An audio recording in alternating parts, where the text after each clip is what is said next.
ત્યારે અમરેલીમાં ધોધમાર વરસાદથી નદી નાળા છલકાયા છે। ગીર પંથકમાં ભારે વરસાદથી શેત્રુંજી નદીમાં પૂર આવ્યું।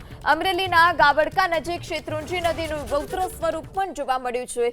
ગીર પંથકમાં ભારે વરસાદથી સ્થાનિક નદી નાળા ઉફાન પર છે। આ સાથે નદીમાં ભારે પાણીની આવક પણ ઉપરવાસમાં પડી રહેલા વરસાદને કારણે જોવા મળી રહી છે। ત્યારે ગાવડકા નજીક શેત્રુંજી નદીનું જે જળસ્તર છે તે સતત વધી રહ્યું છે।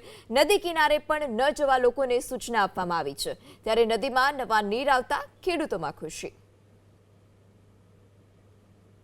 ત્યારે અમરેલીના ઠેબી નદીના 2 દરવાજા ખોલવામાં આવ્યા છે।